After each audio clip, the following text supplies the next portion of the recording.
tudo certo por aí? Estamos começando mais um Azeviste aqui na nossa TV Câmara de Salvador. Fique à vontade, você já sabe, não precisa nem eu estar repetindo, mas o espaço aqui é todo seu. Já pega aquele copo d'água, se acomode na sua poltrona, no seu sofá, na sua cama, mas fique com a gente, viu? Porque o papo é bom e eu garanto que durante uma hora a gente vai ter aquela troca boa, gostosa, que você já conhece. Agora deixa eu te lembrar, viu? Se você quiser assistir qualquer outro Azeviste que já rolou por aqui, qualquer outro conteúdo da nossa programação da TV Câmara, fique à vontade. Pegue o seu celular, já aponte para esse QR Code que aparece no cantinho da tela e você vai ser direcionado para o nosso canal no YouTube, onde você encontra todos os nossos conteúdos. Mas hoje no Azeviste a gente vai conhecer um pouquinho mais sobre uma entidade que é muito importante, porque você sabe, né? Salvador é uma cidade de muitas histórias e lutas, e entre tantas vozes que constroem essa cidade negra e potente, existe uma instância importante que representa, escuta e articula as demandas do nosso povo. Eu estou falando do Conselho Municipal das Comunidades Negras. Aqui no Azeviste de hoje, a gente vai conversar com o presidente do Conselho, Evilásio Bouzas, que é uma liderança bem conhecida aqui na cidade, comprometida com o fortalecimento das políticas públicas voltadas para as comunidades negras aqui de Salvador. A gente vai entender melhor o papel do Conselho, que foi criado em 2004, seus desafios, conquistas e o que ainda precisa ser feito para garantir que as vozes negras sigam ecoando com força nos espaços de decisão. Então fique aí com a gente, o papo de hoje é sobre representatividade, resistência e futuro. Então, tudo bem, Evilásio, como vai você? Tudo bem. Agradecer, né, Cristiane, o convite. É uma honra muito grande estar aqui no Azeviste, né, e poder falar um pouco da importância do Conselho e dessa construção que é uma luta de muito tempo, né, de muitos que vieram antes de mim, né, aquela coisa que a gente sempre fala, né, aqueles e aquelas que vieram antes de nós e construíram o caminho para que nós pudéssemos estar hoje, né. Então, é dessa importância que se tem nessa construção da luta por uma sociedade mais justa e igualitária. Perfeito. Para quem ainda não conhece, a gente vai ter a oportunidade de falar um pouquinho sobre você, mas eu queria que você começasse falando sobre o Conselho. Explique o que é o Conselho, como ele funciona, quais são suas principais demandas. Os conselhos são instâncias da relação da sociedade com o ente público. E os conselhos surgem em 84, o primeiro conselho que existe no Brasil em 84, surge em São Paulo, e essas instâncias se fortalecem a partir da Constituição de 88, que tem seus capítulos versando sobre a participação popular junto aos entes públicos, e esses conselhos são constituídos a partir daí. E os conselhos que tratam das questões raciais são conselhos que são surgidos a partir da luta do movimento negro. E aí é por isso que eu falo daqueles e daquelas que antes de nós, né, desde quando fomos retirados de nossa terra-mãe, lutam por uma sociedade, essa sociedade justa, igualitária, sem racismo, sem preconceito, sem tolerância religiosa. E os conselhos de promoção da igualdade racial, o conselho de PI, conselho de reparação, há várias denominações, mas são esses conselhos específicos que tratam e discutem as causas e as coisas que atingem especificamente a população negra. E em Salvador, o Conselho Municipal de Comunidade Negra surge em 2004, mas é uma construção de 2007, 2006, 2007, a partir do surgimento da Secretaria Municipal de Reparação, que surgiu em 2003, e aí essa secretaria faz esse movimento de criação do Conselho, né, as entidades negras, os movimentos negros, as personalidades nossas que lutam por essa causa se movimentam, e aqui também tem o CDCN, que é o Conselho Estadual, e a partir dessa luta constante, o Conselho surge, que é para fazer as discussões das demandas que atingem diretamente a população negra. A gente vai trabalhar no combate ao racismo, vai trabalhar o combate à intolerância religiosa, vai trabalhar políticas públicas que melhorem a condição de vida dessa população de Salvador, de pretos e pardos, que são 83% da população, né? E a gente vai trabalhar isso. Aí o Conselho trabalha na área de educação, trabalha na questão da saúde, trabalha na questão do trabalho, do emprego, de renda, do combate à violência, né? Algo que nos atinge hoje de forma muito incisiva, né? Muito forte. E a gente o Conselho atua nessa todas as áreas. A abrangência do Conselho é muito ampla, né? O decreto que cria o Conselho de 15.330, de 18 de novembro, o Conselho faz 21 anos agora em novembro, e essa estrutura criada nesse decreto e na lei que cria o regimento do Conselho, o Conselho tem várias funções importantes, né? Tem a função de cuidar da natureza, dos espaços sagrados, dos sítios históricos relacionados principalmente à população negra. Eu costumo dizer que quando a gente trata bem, e 83% da população está bem servida, com seus direitos todos bem organizados, a gente também contempla os outros 17% da população. Então, o Conselho tem esse papel de trabalhar para buscar políticas públicas que coloquem essas pessoas, né, a população negra de Salvador, em condições ideais de vida. Perfeito. A gente vai esmiuçar essa demanda do Conselho, explicar como na prática funciona, inclusive fazendo essa interação, né, entre comunidade e a prefeitura, para que as pessoas que estão nos assistindo, nos vendo em casa, possam entender e até se utilizar melhor dessa ferramenta que está aí disponível há tanto tempo. Mas eu queria saber de você, quando é que você chega para o Conselho? Primeiro me fale o que você fazia antes de ser presidente do Conselho e como é estar à frente dessa instituição. Bem, eu sou religioso de matriz africana, sou tata em Codiamambo, sou tata Kivonda de um terreiro que fica em Lauro de Freitas, o terreiro Cauizidi Junsara, e a minha relação com essa demanda racial vem a partir dessa nossa movimentação no terreiro com essas causas, né?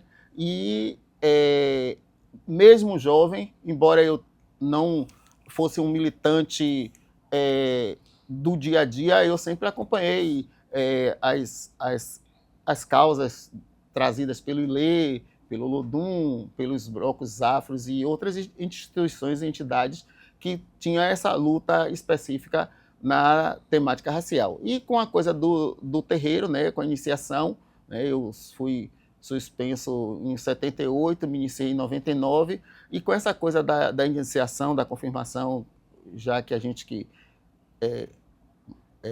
Tata, Kédia, Macota, colocado confirmação, né, mas é iniciação também, nós nos aproximamos mais disso. E eu sou servidor público militar, estou na reserva já há algum tempo. E em 2005, um dos criadores do Núcleo de Religião de Matriz Africana, o NAFRO-PM, me convidou para participar dessa organização. E, de alguma forma, nesse período de 2005, era início de governo Lula, criação de Secretaria de Reparação na Bahia, criação de secretaria que trata dessa temática no Estado. Então, o Núcleo de Religião de Matriz Africana, por ter vindo de dentro de uma corporação, teve uma aceitação grande da sociedade e a gente começou a estar inserido em vários contextos. E assim, nesse histórico, eu fui chegando no Conselho Municipal de Comunidades Negras, representando o núcleo primeiro, depois agora representando um terreiro, né? Eu agora estou representando, enquanto as cadeiras existentes no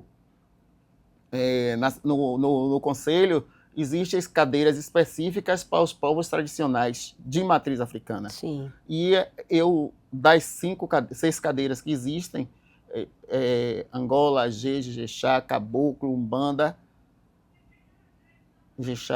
faltou uma, Queto, eu represento a cadeira da nação Angola. Sim. Hoje eu represento o terreiro Mungongo Lamboegi Junsara, que no entendimento das gestões anteriores, quem é religioso pode representar um terreiro da nação que pertence, e aí eu fui indicado para representar esse conselho, esse terreiro, essa cadeira no segmento, já por estar no conselho e entenderem a importância de minha permanência. E, dessa forma, em 2023, eu fui eleito presidente. 2019 foi o primeiro mandato, e 2023 é o segundo mandato. Meu mandato já está encerrando agora. Uhum. Em 2019, eu fui eleito para o primeiro mandato, que seria 2 anos, mas com a pandemia, o Conselho tem os mandatos de 2 anos, né? Sim. E com a pandemia, o próprio pleno do Conselho, em votação, propôs que o mandato se estendesse. Nós ficamos mais até 2023, e em 2023 houve eleição e eu fui reconduzido à posição de presidente. Perfeito. Agora me fale de forma prática como é que se dá essa interlocução, né, que eu falei anteriormente, entre o Conselho, a Prefeitura, as comunidades, como é que se dá esse diálogo e como é que vocês levam essas demandas para a gestão municipal? Bem, o Conselho tem essa função, né, de fazer essa relação, essa conexão entre o ente público e a comunidade, né, de modo geral. As demandas, quando nos chegam, normalmente, dependendo da secretaria ou do órgão ou da situação que seja, nós levamos essa situação diretamente ao gestor da pasta ou alguém de nossa relação que possa nos ajudar a movimentar a situação, ou escrevemos ofícios apresentando a pauta, pedindo posicionamentos sobre o assunto, seja qual for ele. Vamos exemplificar aqui. Na pandemia, no início da pandemia, não se tinha uma notificação específica, estatística, sobre quantas pessoas pretas e pardas estavam morrendo. Isso no início logo da pandemia. A partir de um movimento de uma outra instituição que cuida da temática da saúde da população negra, nos foi chamado para esse questionamento e nós entramos em contato com as 2 secretarias, tanto a municipal como a estadual, para se ver a possibilidade de se colocar essa estatística, algo que foi colocado e a gente tinha nos boletins diários ou semanais que saíam sobre a evolução da pandemia, o número de pessoas que estavam acometidas daquela doença naquele momento. Uhum. E também tivemos a questão dos ambulantes. A última vez que os ambulantes tiveram que ir para a fila foi período de chuva, foram 15 dias, foi sol, foi chuva, e nós tivemos vários transtornos. E nós, o Conselho, junto com outras organizações que cuidam dessas causas de direitos humanos, a gente entrou em contato com a secretaria, propôs que se criasse um instrumento, como que está sendo usado agora, uma ferramenta, ou que se colocasse as pessoas num auditório, num lugar que pudesse recebê-las com dignidade, ou ainda essa forma que está sendo feita hoje, que a gente sabe que ainda precisa de se aperfeiçoar, porque ainda tem algumas situações que acontecem que fogem do controle do que está proposto, mas é algo que o Conselho atuou assim, de forma bem atuante, né? De forma bem incisiva. Uhum. Nós temos também a atuação do Conselho no Observatório, o Observatório do Carnaval, de combate à violência contra a mulher, contra a LGBTfobia, Uhum. e esse observatório que surge em 2005, 2006, esse ano foi a 18ª edição, porque não teve os 2 anos do carnaval, da pandemia, né?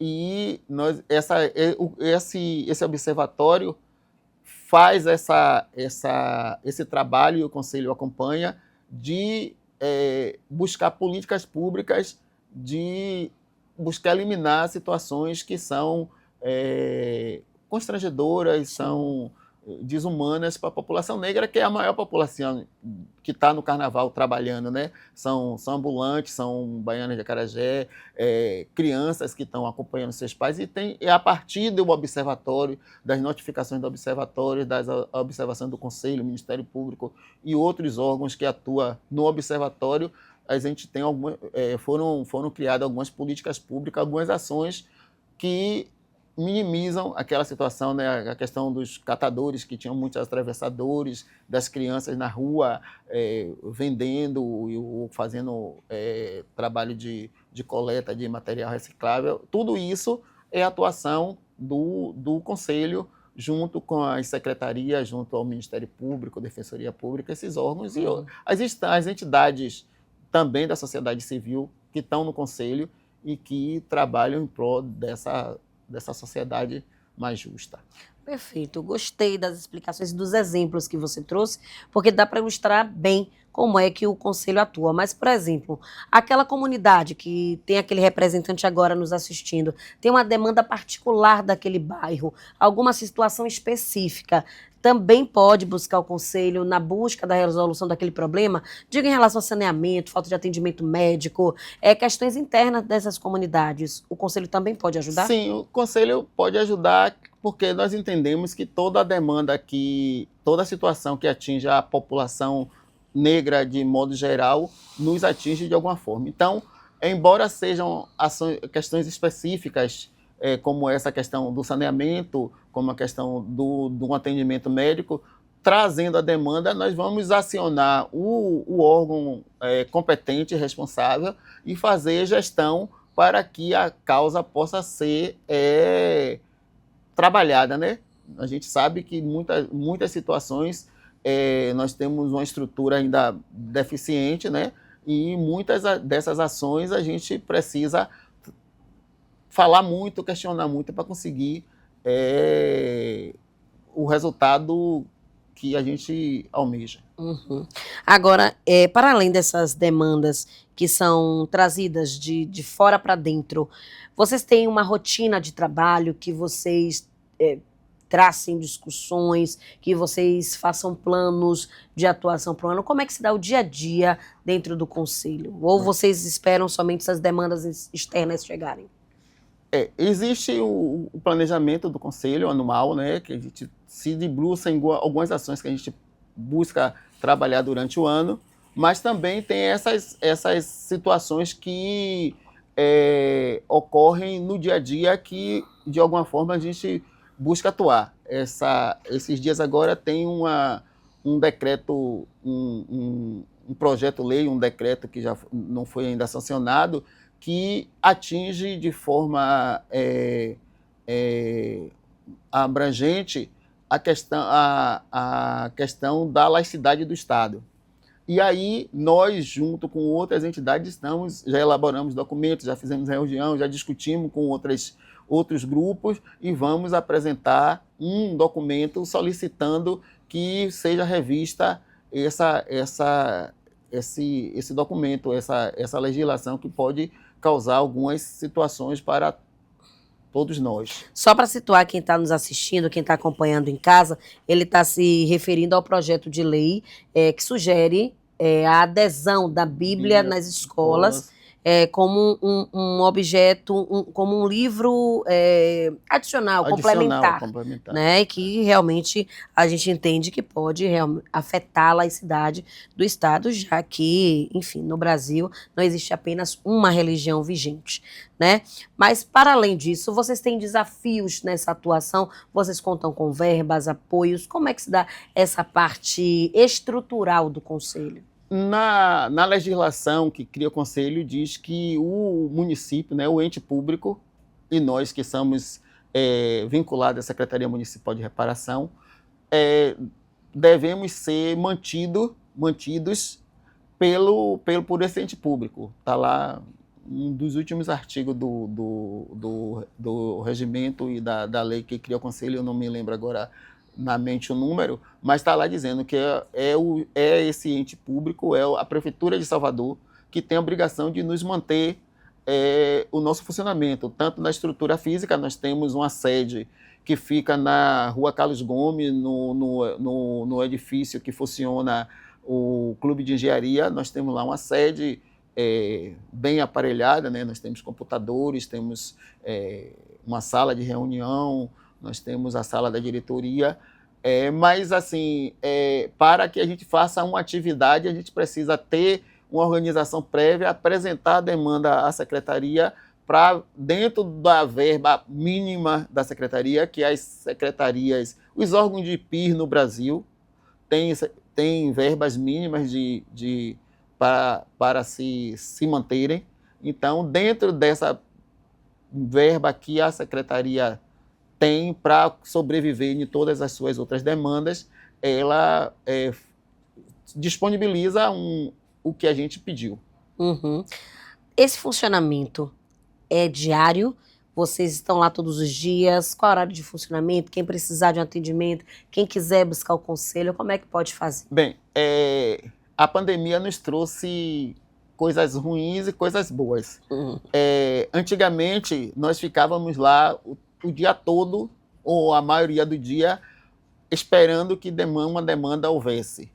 Hoje em dia, nós temos uma pessoa que é uma secretária administrativa, que também serve à Secretaria de Reparação, e aí ela fica na Secretaria de Reparação, e nós temos a sede.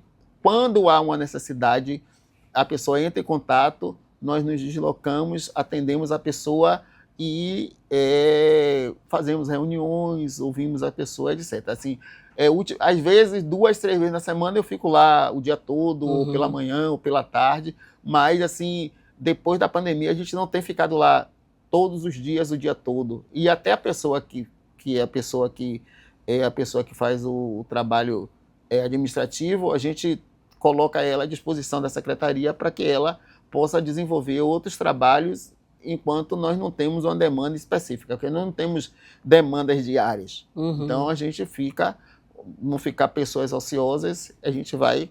Eu estou na rua, se me ligarem, presidente, eu estou chegando aí, eu quero falar com o senhor, eu quero falar. Ontem mesmo eu encontrei uma pessoa que me disse, eu vou lá falar com o senhor, me ligue, me avise que eu vou estar lá. Que aí a gente marca e a gente faz a reunião, etc., lá no conselho. Quem está nos vendo agora, nos assistindo, quais são os meios de contato? Você já falou da sede, que fica ali na Rua Carlos Gomes, no mesmo prédio do Clube de Engenharia, mas eu queria que você trouxesse aí redes sociais, telefone de contato, justamente para quem quiser fazer essa interação, possa te achar e combinar esse horário. Bom, o telefone, às vezes eu me atrapalho, que são... Pode ler, não tem problema de pescar aqui. 3202-2703. Nós temos o e-mail também, que é semu.cmcn@salvador.ba.gov.br, e nós temos a rede social, Instagram, que também a gente pode acessar lá, que o Instagram é CMCN_Salvador. Muito bem. Tá aí tudo registrado. A gente também vai deixar aqui na tela para que você possa acompanhar e registrar com mais atenção, com calma, para não perder nenhum contato. Mas a gente vai fazer uma pausa, coisa rápida para o nosso intervalo. A gente volta ainda conversando com a Evilásio Bouzas. Quero entender, inclusive, como é que se dá essa conversa com a gestão municipal, periodicidade desses encontros, temas que são debatidos. Tem muita coisa ainda para a gente conversar. Não saia daí, que é rapidinho, eu já volto.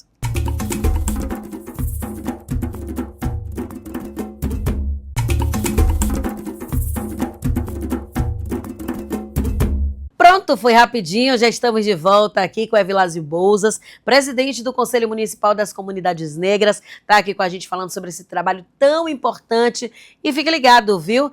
Como eu já disse lá no comecinho, se você quiser assistir outros programas da nossa grade, da nossa TV Câmara de Salvador, basta você apontar a câmera do seu celular, aponte agora, enquanto você assiste aqui o Azevich, para que você possa ter acesso ao nosso canal do YouTube, onde estão disponíveis todos os outros programas, outros episódios do Azevich, então fique à vontade lá, vá passeando aí com o seu celular. Mas enquanto isso, eu retomo minha conversa aqui com a Evilásio. Quero saber, inclusive, Evilásio, antes de falar de outros temas importantes, a gente vai falar de racismo institucional, vamos falar de um monte de coisa, mas me dê mais detalhes sobre a composição do Conselho, quais são as instâncias que participam dos debates e das discussões.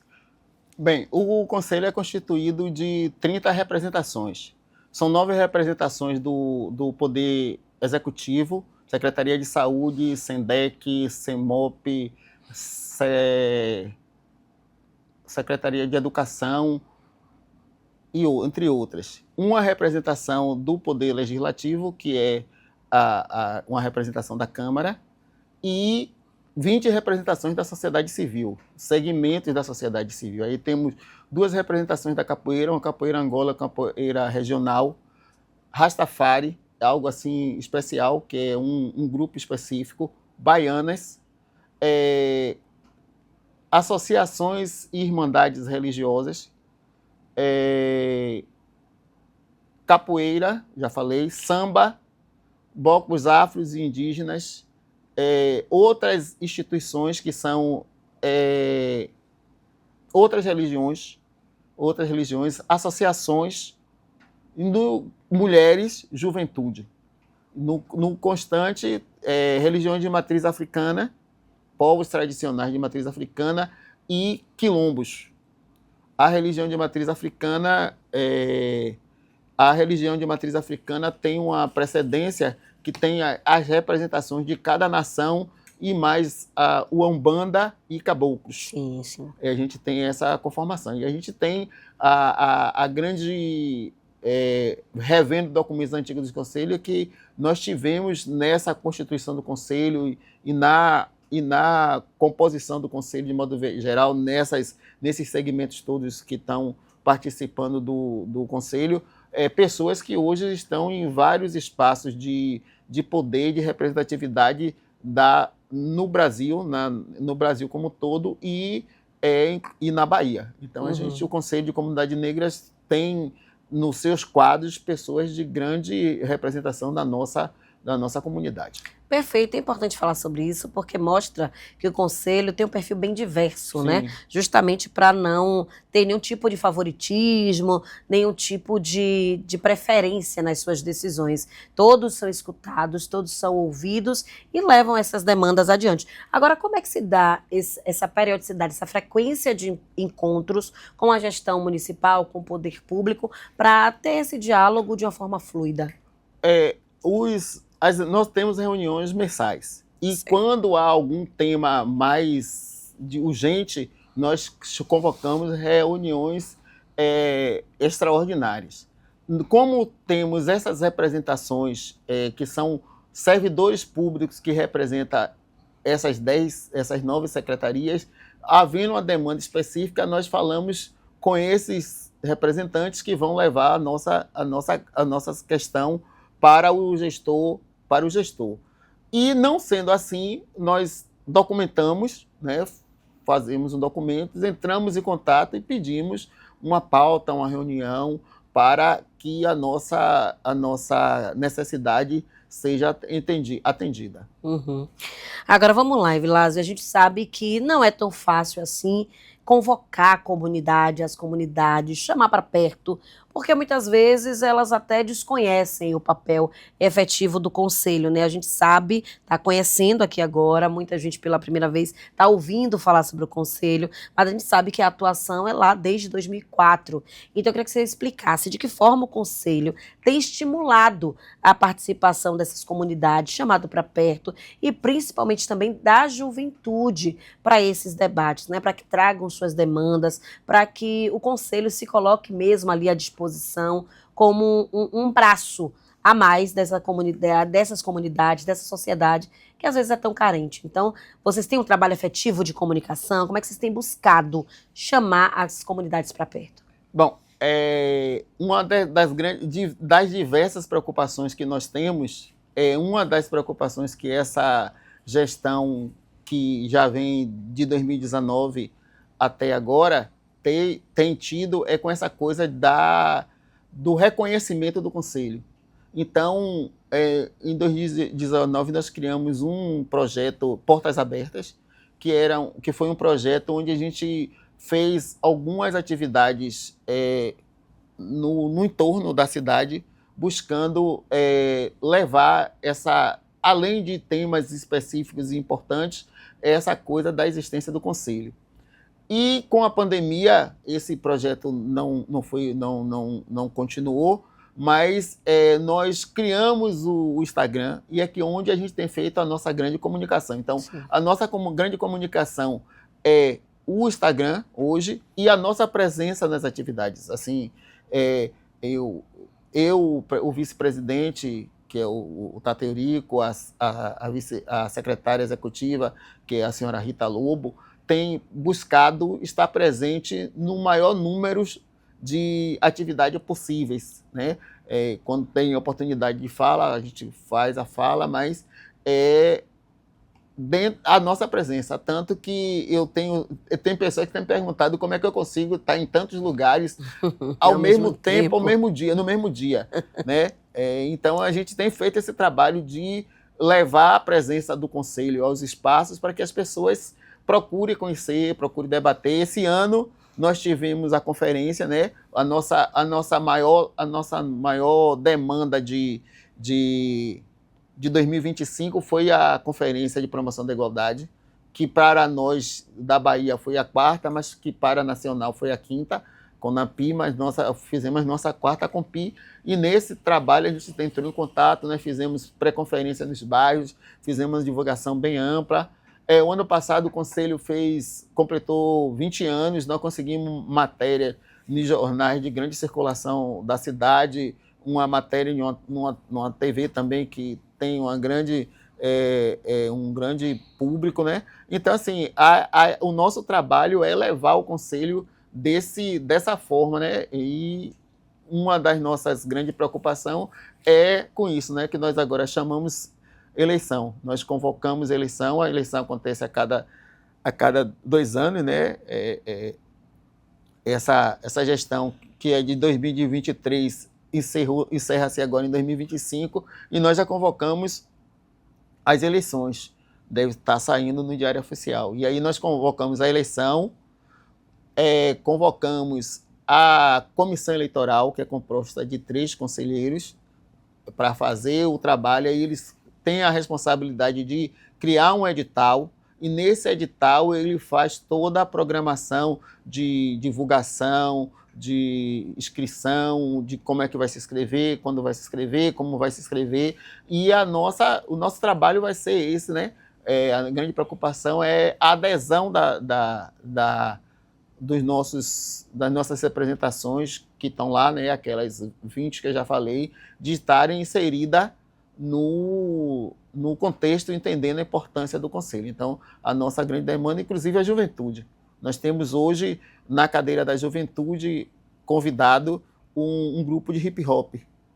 Legal. Né? Nós hoje temos na cadeira de Rastafari o Aspiral do Reggae. Né? Nós temos o bloco dos Negões, temos a Casa da Capoeira Pelourinho, temos a ABAN, né? Temos o Instituto Reparação, que trata de mulheres, temos uma escola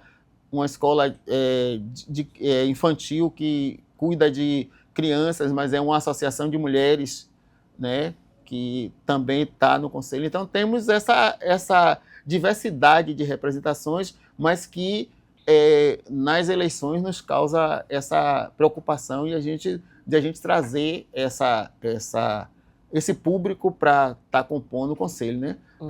Também tivemos, no final de 2018, nós tivemos audiências públicas em vários bairros. Assim, como a cidade é dividida por prefeitura-bairro, nós fizemos uma audiência pública em cada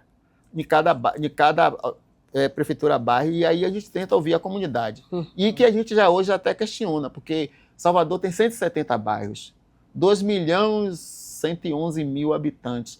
para a gente ter uma efetividade de contato com a população, a gente tinha que fazer esse trabalho de forma mais ampla. Mas são tantas demandas, itinerantes, mas são tantas as demandas que a gente não consegue dar conta disso, né? Uhum. Mas nós estamos em Cajazeira, na Pedra de Xangô, teve a situação no São Bartolomeu, que ia fazer um muro, a gente atuou junto com as pessoas que estavam, né, as entidades, as associações que estavam lá na luta, nós participamos de audiência pública, do debate.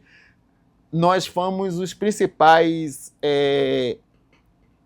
organizadores, né, da regulamentação do Estatuto de Igualdade Racial, que ficou 14 anos na Câmara, 2 anos para ser sancionado, mas nós, do Conselho, recebemos a responsabilidade de levar à população o documento que ia ser regulamentado, e nós fizemos isso em 12 audiências públicas virtuais que estavam na pandemia, mas algo que levou 16 anos para quem tem estrutura, quem tem poder econômico fazer, nós fizemos em 6 meses.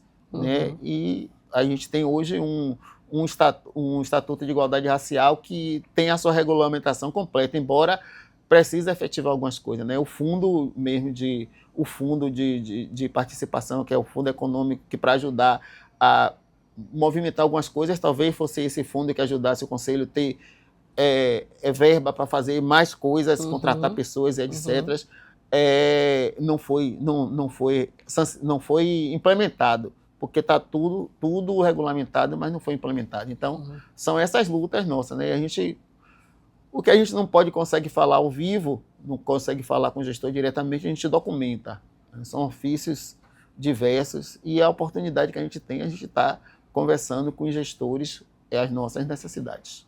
Conversando e cobrando, que é muito importante, porque senão a coisa não anda. Agora me fale, vocês têm trabalhado muitos temas, né? Eu acredito que nesses debates, nessas discussões.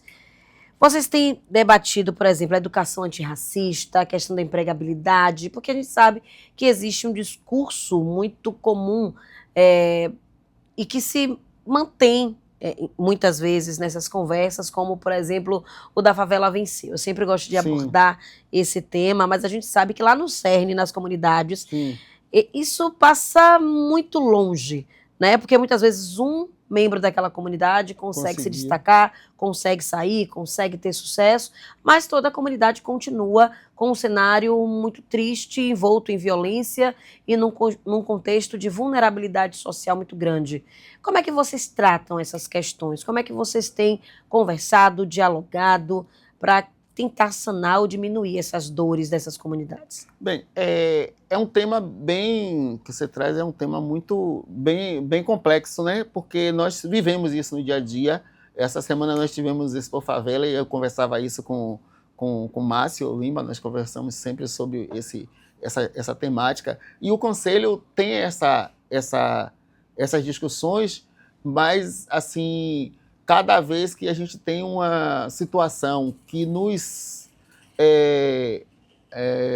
que nós somos acionados ou questionados sobre a situação, nós fazemos essas discussões. O que é que nós podemos fazer, o que é que nós estamos fazendo para mudar essa situação. E aí o que a gente entende que é a necessidade de mais políticas públicas, né? A necessidade dos nossos gestores das secretarias, do próprio gestor principal, o prefeito, os nossos vereadores, trabalharem para que essas questões sejam vistas de forma mais sensível. E é o que, às vezes, nós temos dificuldade. Uhum. Cada grupo se debruça no seu tema, em sua causa, em sua situação, e a população que não conseguiu atingir aquele patamar de qualidade econômica, aquela visibilidade profissional e etc., vive lá sofrendo todas as agruras e atrocidades do dia a dia, como a gente vê todo dia, a violência que se vive nas periferias, né? Com certeza, e uma violência que vem sendo cada vez mais explicitada Explicitada. nos veículos de comunicação de uma forma muito pejorativa, estereotipada, que pouco contribuem para essa mudança social, né? Você falou sobre as eleições. Eu queria que você falasse sobre a participação popular. Qualquer pessoa pode se habilitar aos cargos do conselho, a participar do conselho. Como é que se dá isso? Essa busca é somente interna? É aberta à comunidade? Como é que se dá esse chamamento? Existem pré-requisitos? Bom, existem pré-requisitos. O edital, eu não vou falar especificamente agora, porque o edital pode ter mudanças e eu falar coisas que entrem ou que saiam. Mas, assim, normalmente, nas outras gestões, você precisava, se você for uma entidade, você precisa ter um período específico de funcionamento, você precisa apresentar documentos que comprovem que você faz um trabalho específico com essa temática racial, com a temática da juventude, com a temática de mulheres. Se for uma agremiação carnavalesca, que você tenha documentos que mostrem quanto tempo você trabalha com isso e qual é a comunidade, qual é a população que você faz o trabalho.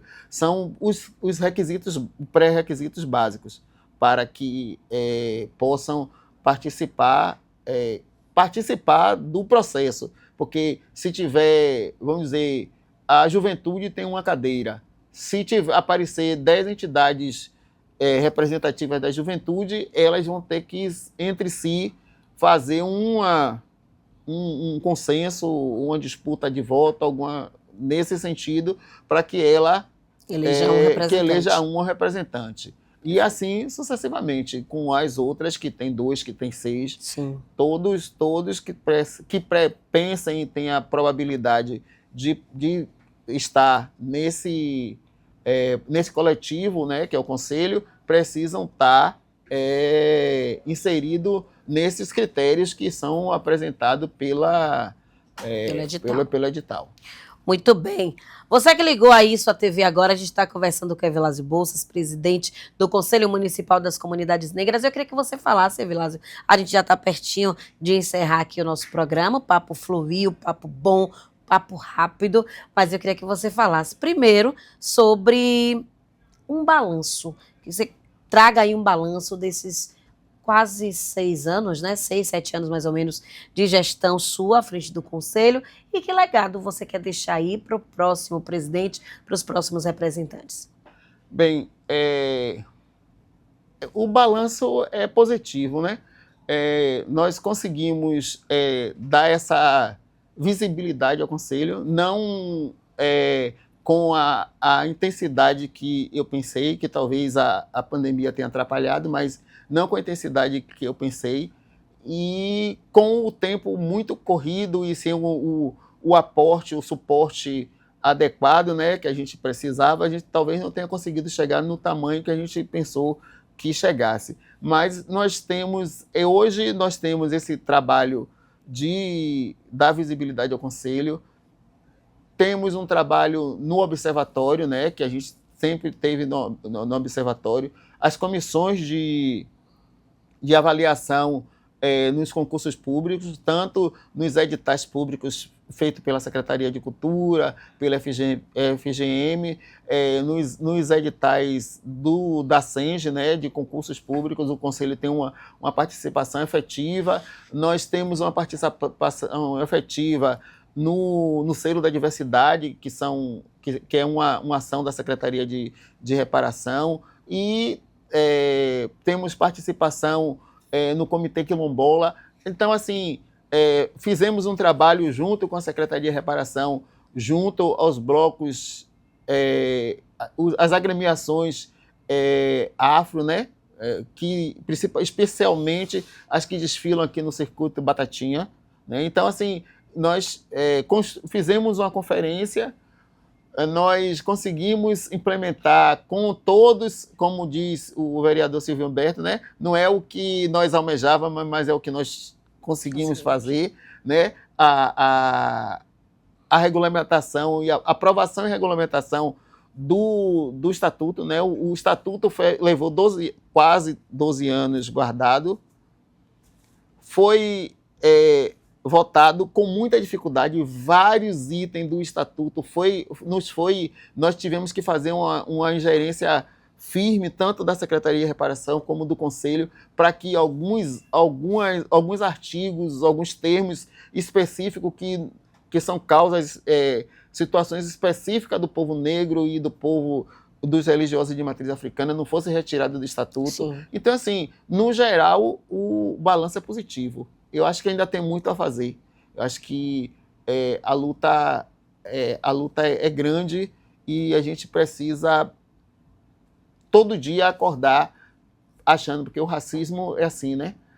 O racismo, cada dia que você levanta, ele mudou a cara, mas está ali atuando de alguma forma. E a gente aí, quando não é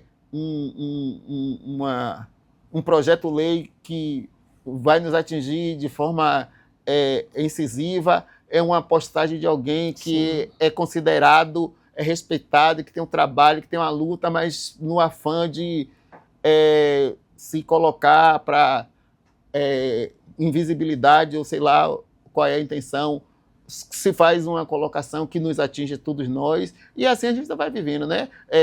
Brasília, com aquelas coisas todas que tem lá, que a gente luta todo dia, mas a gente, cada dia que acorda, a gente às vezes acorda cansado, dizer, poxa, para mim já deu, mas quando a gente olha para o lado, a gente entende que precisa se movimentar para que os nossos filhos, os nossos netos, os nossos que venham depois, tenham uma sociedade que os respeite, que seja justa, que seja igualitária, que seja respeitosa, né? Que a gente, às vezes, não quer muito, a gente quer que sejamos respeitados como as outras pessoas são, né? E o povo negro, a população negra tem sofrido isso, né? Sofre com a violência do dia a dia, com as dificuldades do dia a dia econômica, de emprego, de trabalho, de educação, e com a violência das forças de segurança, dos gestores que se aproveitam do espaço que está para se locupletarem no que acha certo e esquecem da população e daqueles que votaram neles, que elegeram eles, colocaram eles na posição que está. E a gente vive todo dia nessa luta por mudança, por respeito e por dignidade. E por sobrevivência também, né? Vilásio, antes da gente terminar, me veio uma curiosidade. Depois que deixar o conselho, vai ser sobre água fresca, não, né? Não. Quais são os planos? Bom, nós que somos povos tradicionais de matriz africana, já estão mudando a denominação. Todo dia tem trabalho para a gente, né? A gente não descansa. E esses dias eu recebi uma incumbência. Existe no Brasil uma instituição chamada Fossum Potman, que é um fórum de sustentabilidade de alimentação dos povos tradicionais. E esse fórum me deu, as pessoas que eu conheço no fórum me deram essa missão de organizar esse fórum em Salvador. Ele existe no Brasil há 10, 11 anos, mas na Bahia eles ainda não têm uma formação, né? Tentou-se, não deu para ser, e aí agora